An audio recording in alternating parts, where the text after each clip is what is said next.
Okay जी, start कर रहे हैं। जेंट प्रोडक्ट एलोकेशन जो कास्ट की है based on market value method. तो ये आपका एक क्वेश्चन है, इम्पोर्टेंट भी है, तो आप थोड़ा इसको देखें। Velalta company manufactures three products D, F, and L. The first part of the manufacturing process is chant, and the current period chant cost totaled 100,000. Other current information is as follows. Product है जी DFL, processing cost है after split off point, और उसके बाद number of units produced and then number of units sold, और next unit sales price. Required number one, compute the dollars that should be assigned to finished goods inventory for the financial statements presentation, allocating joint cost by market value method. अच्छा जी, अब इसको start करते हैं। अब देखें, सबसे पहले हम एक डायग्राम बनाएंगे।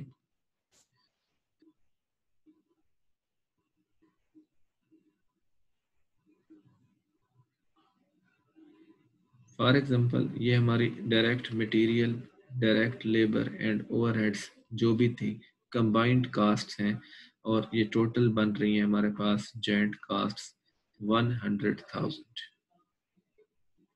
राइट। अब यहाँ पे क्या हो रहा है, तीन प्रोडक्ट्स बन रही हैं डी, एफ एंड एल, ठीक है। This point is known as split off point. Split off point जहाँ पे तीन प्रोडक्ट्स सेपरेट हो रही है, इसको सेपरेबल पॉइंट भी कह सकते हैं। अच्छा जी, अब ये जो डी, एफ, एल, एल है, इनको फर्दर प्रोसेस करते हैं। यहाँ पे मैं इसे नाम दे रहा हूँ further processing cost. Further processing cost, तो इनके ऊपर ये अगर आप देखें, जो सेकंड कॉलम है ये कास्ट लगती है, यानी 60,000। उसके बाद इस पे लगती है फर्दर प्रोसेसिंग कास्ट यानी आफ्टर सेपरेशन 40,000, और इस पे 1,40,000। जब ये कास्ट लग जाती हैं तो हम इनको सेल कर सकते हैं। तो ये है इनकी सेल प्राइस 20, 30 एंड 40, ठीक है। अच्छा, अब जो सेकंड इंफॉर्मेशन रिक्वायरमेंट है क्वेश्चन की, वो ये भी बता रहे हैं कि हमने करना क्या, चले उस रिक्वायरमेंट को बाद में पढ़ते हैं। अब देखें, ये है separable point, split off point. तो हम इन प्रोडक्ट्स को फर्दर प्रोसेस करते हैं और उसके बाद बेच देते हैं, ठीक है, बेच सकते हैं। चलें, डी, एफ एंड एल को। ऐसा भी पॉसिबल हो सकता है कि कोई प्रोडक्ट फर्दर प्रोसेस करने की बजाय एट स्प्लिट ऑफ पॉइंट बेच दी जाए। तो हमने ये कंपैरिजन करना होता है कि क्या वो बेनिफिशियल इसमें ज़्यादा है कि स्प्लिट ऑफ पॉइंट पे बेच दें या फर्दर प्रोसेस करके फिर बेच दें, ठीक है। तो ये दोनों चीज़ें हमने क्या करना होती है, देखना होती है, ठीक है। ओके, अब ये जो हमारे पास पॉइंट है कि जॉइंट कास्ट है 1,00,000, इनको हम किस तरीके से इन प्रोडक्ट्स के साथ डिस्ट्रीब्यूट करें, तो वो है जी based on market value method, ठीक है। अच्छा जी, जो मार्केट वैल्यू मेथड है, तो इसको दो हिस्सों में बेसिकली डिवाइड किया गया है।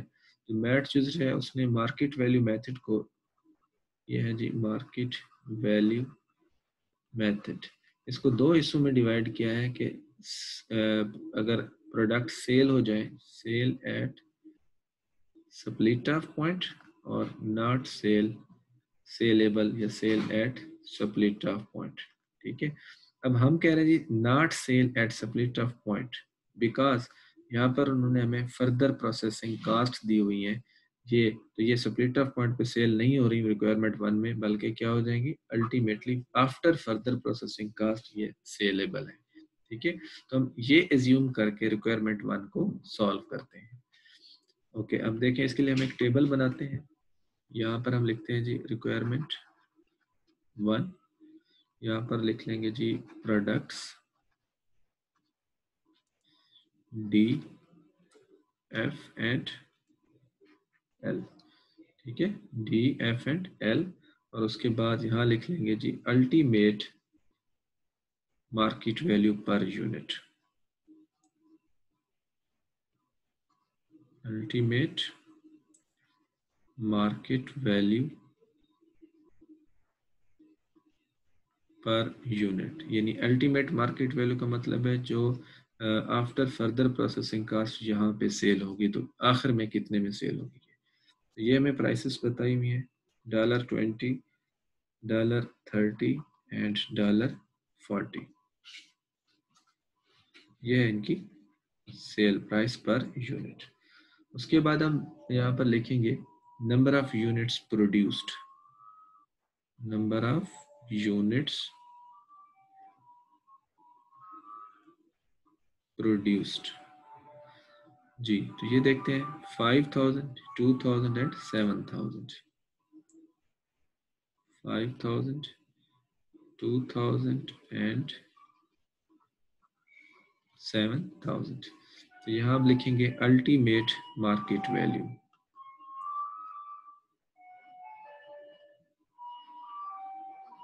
Ultimate market value. तो ये हम क्या करेंगे, इनको आपस में मल्टीप्लाई कर लेंगे, ठीक है, इन दोनों कॉलम्स को। ये हमारे पास अल्टीमेट मार्केट वैल्यू आ जाएगी इन डॉलर्स। ये बन जाएगा हमारे पास 5 2 10 और ये 4 zeros, यानी 1,00,000। ये बन जाएगा 60,000 एंड ये बन जाएगा 280,000,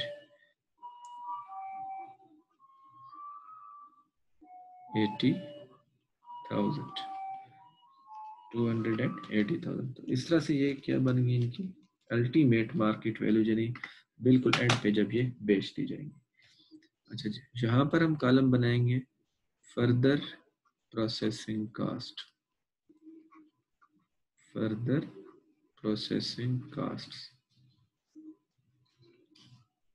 ठीक है। तो ये जी इसके ऊपर फर्दर प्रोसेसिंग कास्ट है 60, 40 एंड 140 डॉलर्स, 60,000, 40,000 एंड 140,000, ठीक है। अच्छा जी, अब हमने ये बेसिकली क्या किया आपको मैं यहाँ पे बता दूं। फॉर एग्जांपल प्रोडक्ट डी है, इसकी अल्टीमेट मार्केट वैल्यू क्या है 1,00,000 और फर्दर प्रोसेसिंग कास्ट क्या है 60,000। तो अपने डायग्राम पे जरा फोकस करना है। यहाँ पे इसकी वैल्यू बन रही है 1,00,000, फर्दर प्रोसेसिंग कास्ट 60,000, ठीक है। अब हमने क्या करना है, बेसिकली यहाँ पहुँचना है, इन तीनों की वैल्यूज कैलकुलेट करनी है ताकि हम रेशियोज डेवलप कर सकें इन तीनों के दरमियान, ताकि हम ये कास्ट इनमें डिस्ट्रीब्यूट कर सकें। तो ये कैसे करेंगे, हमने रिवर्स आना है, 1,00,000 में से 60,000 को माइनस करना है ताकि यहाँ पे हमारे पास एक वैल्यू आ जाए इन तीनों की, और हम उस वैल्यू उन वैल्यूज की बेस पे प्रोपोर्शन बना लेंगे और फिर ये 1,00,000 डिवाइड करेंगे, ठीक है। तो ये हम क्या करेंगे, रिवर्स आएंगे, यानी ये यहाँ से क्या करेंगे, माइनस करेंगे, ठीक है। जब ये हम माइनस करते हैं तो इस चीज को कहते हैं, जो हमारे पास वैल्यू आती है हाइपोथेटिकल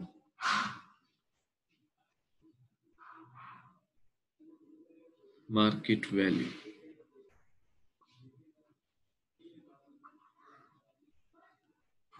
यानी हम क्या कर रहे हैं, अल्टीमेट मार्केट वैल्यू में से तो फर्दर जो प्रोसेसिंग कास्ट है ये माइनस करेंगे, जैसे कि मैंने आपको डायग्राम में बताया। तो ये हमारे पास रह जाएगा 40,000, ये हो जाएगा 20,000 और ये हमारे पास हो जाएगा 1,40,000। अब इस हाइपोथेटिकल मार्केट वैल्यू की बेस पे हम क्या करेंगे, इनका पहले टोटल कर लेंगे। तो टोटल करेंगे तो ये आपके पास बन जाएगा 200,000, ठीक है। और यहाँ पे हम एक कॉलम जो बनाएंगे वो होगा हमारा apportionment of joint production cast,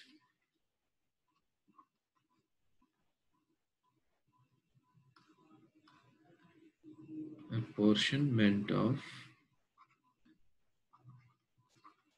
joint production cast.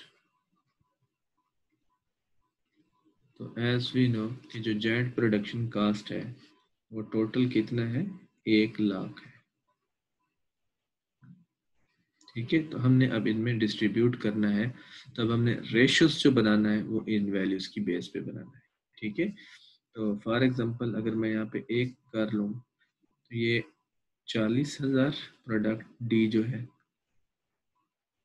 Out of 200,000, ये यहाँ से टोटल में से, एंड मल्टीप्लाइड बाय जो जेड कास्ट है वो 1 लाख है, तो इसका पार्ट कितना बनेगा जेड कास्ट में से। ठीक है, जब आप इसे सॉल्व करेंगे तो ये बनेगा जी 20,000। सेम इसी फुटिंग्स पे एफ और फिर एल, यानी वैल्यूज इसकी आ जाएगी फिर इसकी आ जाएगी, तो ये कास्ट आपके पास आ जाएंगी,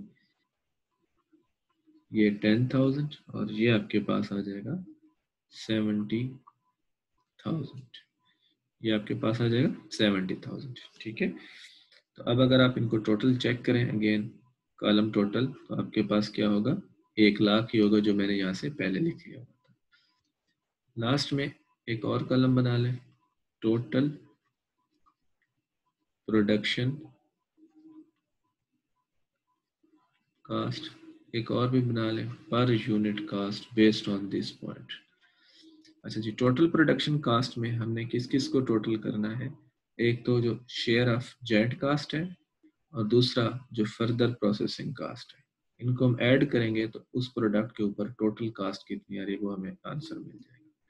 तो यहाँ पर क्या आ रहा है जी 80,000, यहाँ पे क्या आ रहा है 40,000 एंड 10,000 50,000, और यहाँ पे 1,40,000 प्लस 70,000 तो 2,10,000। ठीक है, टोटल प्रोडक्शन कास्ट अब है जी per unit cost based on this method. तो 80,000 इसके टोटल यूनिट्स प्रोड्यूस्ड कितने हैं 5,000, यानी 80,000 ये मैंने सर्कल कर दिया और divided by 5,000, 80,000 divided by 5,000 it becomes 16, और उसके बाद 50,000 डिवाइडेड बाय 2,000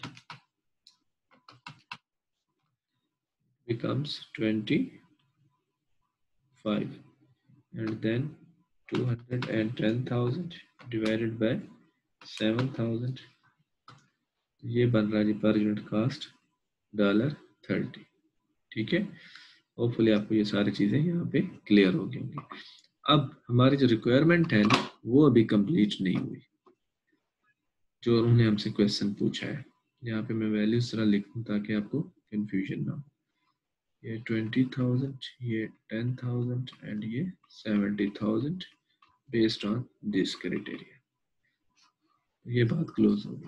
उन्होंने हमसे क्या पूछा है, compute the dollar that should be assign to finished goods inventory for financial statement presentation. अब फाइनेंशियल स्टेटमेंट में हम कौन सी फिनिश्ड गुड्स इन्वेंट्री लिखते हैं जो हमारे एंडिंग इन्वेंट्री होती है, तो basically value of ending inventory. ठीक है, तो सबसे पहले हम यहाँ पर लिख लेंगे G D F and L, और एंडिंग इन्वेंट्री की वैल्यू हमने फाइंड करना है, तो यूनिट्स प्रोड्यूस्ड कितने हैं इसके हैं 5,000, यूनिट्स सोल्ड कितना है इसके, ये देखें ये 5,000 और सोल्ड कितना है 4,000।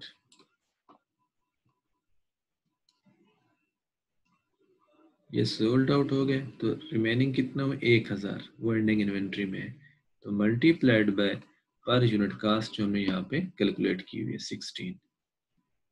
तो इस तरह से ये हमारे पास वैल्यू आ जाएगी $16,000। फिर इसी तरीके से यहाँ पे फिर यहाँ पे, तो यहाँ पे जी क्या स्टेटस है 2,000 एंड 1,500, 2,000 प्रोड्यूस्ड है, 1,500 क्या है सोल्ड आउट है, और फिर यहाँ पे 7,000 एंड 6,300, 7,000 एंड माइनस 6,300, और प्राइस इसकी 25 है और इसकी 30 है, ये पर यूनिट कास्ट हमने अभी फाइंड आउट की है।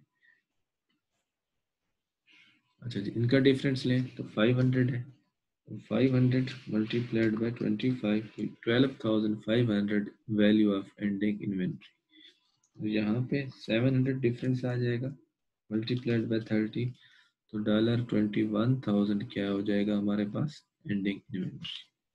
ठीक है, ये फाइनेंशियल स्टेटमेंट में बेसिकली हम इनको कहाँ लिखते हैं, बैलेंस शीट में इन करंट एसेट्स। ठीक है, और दूसरा हम प्रॉफिट एंड लॉस में से इसे कहाँ कंसीडर करते हैं, in cost of goods sold. ठीक है, वहाँ कंसीडर करते हैं। ये हमारे रिक्वायरमेंट 1 का जो है सोल्यूशन हो गया। ठीक है, उसके बाद है रिक्वायरमेंट 2 कि we now discovers that it would be possible to sell product D and F at the split off point for $10 and 8। वो ये कहना चाह रहा है कि मैं डी एंड जो एफ प्रोडक्ट है इनको फर्दर प्रोसेस करने की बजाय मैं क्या करना चाहता हूँ, इसको स्प्लिट ऑफ पॉइंट पे सेल करना चाहता हूँ, यानी ये पॉसिबिलिटी है। तो क्या करना होगा, उसकी प्राइस भी बता दी है। Should the company sell these products at this split off point और प्रोसेस देम फर्दर। तो हमने कंपेयर करना है। अब कंपेयर करने के लिए हमें क्या करना होगा, इन दोनों की प्रॉफिटेबिलिटी को देखना होगा कि वहाँ प्रोसेस करने पे प्रॉफिट ज़्यादा दे रहे हैं या हमें स्प्लिट ऑफ पॉइंट पे प्रॉफिट दे रहे हैं। तो हमें पहला काम क्या करना है, प्रॉफिट कैलकुलेट करना है, जो हमने अभी रिक्वायरमेंट 1 में सॉल्व किया डाटा उसके मुताबिक। प्रोडक्ट कौन सी है, डी, और दूसरी प्रोडक्ट कौन सी है हमारे पास, एफ, जिसके बारे में कहा गया है। ओके, अब यहाँ पर हम लिख लेंगे डाटा, एक स्टेटमेंट बना लें यहाँ पे, सेल यूनिट्स। ठीक है, और दूसरे नंबर पर एंडिंग इन्वेंट्री, और यहाँ पे ये भी मैं लिख लूँ बेस्ड ऑन रिक्वायरमेंट 1। तो हम यहाँ पे इनकी प्रॉफिटेबिलिटी चेक कर रहे हैं। ठीक है, अच्छा जी, सेल्स यूनिट्स इसके हैं प्रोडक्ट डी के 4000, प्रोडक्ट एफ के हैं 1500, एंडिंग इन्वेंट्री इसके हैं 1000 यूनिट्स और इसके हैं 500 यूनिट्स। ये दोनों क्या है, यूनिट्स। अच्छा जी, अब हम यहाँ पर लिख लेंगे जी सेल्स इन डॉलर्स। तो अल्टीमेटली सेल इनकी क्या है। ठीक है, जो 4000 यूनिट्स हैं ये कितने में बिक सकते हैं, यानी ये डी की प्रोडक्ट है 20 पे और एफ है 30 पे। ओके, 4000 मल्टीप्लाइड बाय 20, तो इसकी जो सेल प्राइस बनेगी वो है 80,000। ठीक है, और जो एफ है उसकी जो सेल प्राइस है हमारे पास वो है 30। सेल प्राइस कितने पे है, 30 पे। तो 1500 इंटू 30, तो ये बन जाएगा 45,000। ये भी डॉलर्स हैं और ये भी डॉलर्स हैं। अब सेल्स में से हम माइनस क्या करते हैं, कास्ट ऑफ गुड्स सोल्ड, या जिसे हम सीजीएस कहते हैं, या कास्ट ऑफ सेल भी इसे कह सकते हैं। ठीक है, तो यहाँ पर हम लिखेंगे इनकी कास्ट ऑफ सेल क्या है, जेंट कास्ट का जो इनका पार्ट था डी और एफ का, और जो इनके ऊपर फर्दर कास्ट थी, फर्दर प्रोसेसिंग कास्ट। अच्छा जी, जेंट कास्ट इनकी जो एलोकेशन है वो कितना है डी और एफ की, 20,000 एंड 10,000, और जो फर्दर है कास्टिंग 60 और 40। इसका है जी हमारे पास 20,000, और इसके कास्ट का हिस्सा है जेड कास्ट का 10,000, और फर्दर कास्ट इसमें 60,000 लगती है और इसमें 40,000 लगती है। ठीक है, तो ये टोटल कास्ट इसमें कितना हो गई 80,000, और इसमें कितना हो गई 50,000। तो यहाँ से हम क्या करेंगे, ये हो गई इनकी टोटल कास्ट, यहाँ से लेस करेंगे value of ending inventory, value of ending inventory. तो इसकी जो एंडिंग इन्वेंट्री की वैल्यू है 16,000 और इसकी 12,500। 16,000 and 12,500 500। तो हमारा जो आंसर आएगा फिर वो क्या हो जाएगा, CGS यानी कास्ट ऑफ गुड्स सोल्ड। ये अमाउंट से मैं इसको अंडरलाइन कर लेता हूँ। तो ये वैल्यू बन जाएगी कितना, अगर आप देखें माइनस करके तो 64,000, और यहाँ पे CGS कितना बनेगा, 50,000 माइनस 12,500, 37,500। अब ग्रास प्रॉफिट, तो आप देखें sales values minus CGS values. 80,000 sales है माइनस 64,000, तो हमारा ग्रास प्रॉफिट यहाँ पे कितना है, $16,000। ठीक है, और यहाँ पर ग्रास प्रॉफिट कितना है, 45,000 माइनस 37,500, $7,500। अब हमने प्रॉफिटेबिलिटी बना ली बेस्ड ऑन दिस अजम्पशन के ये अगर अल्टीमेटली यानी फर्दर प्रोसेसिंग करके फिर हम देखते हैं कि इनके प्रॉफिट्स क्या हैं। अब फिर हम दूसरा इसको कंपेयर करेंगे प्रॉफिट्स कैलकुलेट करके, अगर ये स्प्लिट ऑफ पे बेच दिए जाते तो इनकी प्रॉफिट्स क्या बनते। ठीक है, तो यहाँ पर हमारे पास क्या है, $10 और $8। ठीक है, अगर हम इनको फर्दर प्रोसेस करते हैं तो देखो ये कितने में बिकते हैं, 20, 30 और 40 में। ठीक है, ये सेल प्राइस बाद की, क्योंकि और कास्ट लगी है इसलिए प्राइस बढ़ गई है। और अगर डी और एफ को हम पॉइंट स्प्लिट ऑफ पॉइंट पे भेजते हैं तो ये इतने में बिकते हैं, यानी हम इनको फर्दर प्रोसेस ही नहीं करते। Okay, if sold at split off point, यानी जैसे हुई हमने फौरन बेच दिया। Product T and product F, units sold. ठीक है, अब जितनी प्रोडक्ट है हम सारी की बात कर रहे हैं, यानी जितनी जैसे प्रोड्यूस्ड हुई हमने उसे सारा बेच दिया, उन सारों को फर्दर प्रोसेस ही नहीं किया।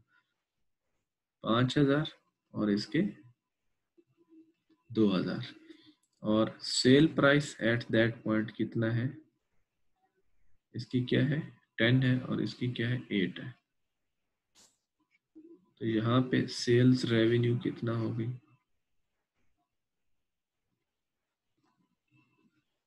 5 times 50,000 और ये $16,000।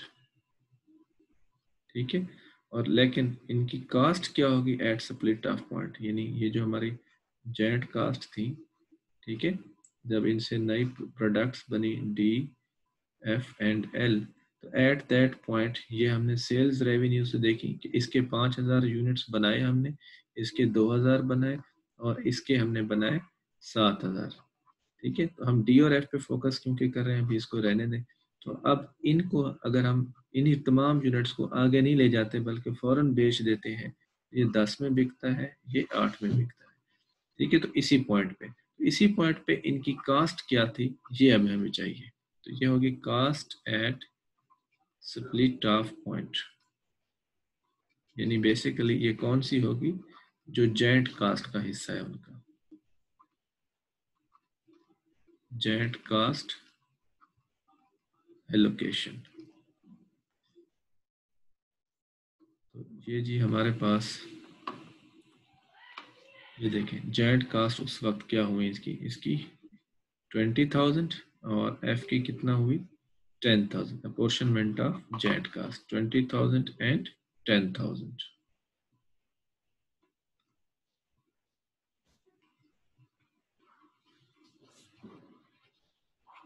और यहाँ पे 10,000। तो अब ये प्रॉफिट्स हमें क्या दे रहे हैं, ये हमें प्रॉफिट दे रहा है $30,000 और ये हमें प्रॉफिट दे रहा है $6,000, अगर हम इनको स्प्लिट ऑफ पॉइंट पे बेच देते हैं। अब कंपेयर करें कि ये हमारे पास जो प्रोडक्ट डी है ये हमें कितना प्रॉफिट दे रहा है, 16,000 एंड अगर हम इसे फर्दर प्रोसेस करते हैं डी का, और अगर हम इसे स्प्लिट ऑफ पॉइंट पे बेचते हैं तो ये हमें प्रॉफिट देता है 30,000। ठीक है, तो अब हमें ये देखना है हमें इसे किस पॉइंट पे बेचना चाहिए, स्प्लिट ऑफ पॉइंट पे बेचना चाहिए या फर्दर प्रोसेस करना चाहिए। हम यहाँ कमेंट कर लेते हैं product D should be sold at split off point, should be sold at split off point, and product F इसका प्रॉफिट स्प्लिट ऑफ पे 6000 है, लेकिन फर्दर प्रोसेस के बाद क्या है 7500। तो यहाँ लिख सकते हैं product F should be processed further to earn higher profits. That's it. ये हमने कमेंट करना था और ये कर दिया। ये था जी क्वेश्चंस, इम्पोर्टेंट है डिस्कशन वाइज भी और फर्दर आपके एग्जाम्स के पॉइंट ऑफ व्यू से भी इसी तरीके से बातें पूछी गई भी हैं और पूछी जा भी सकती हैं। Good luck, thank you very much.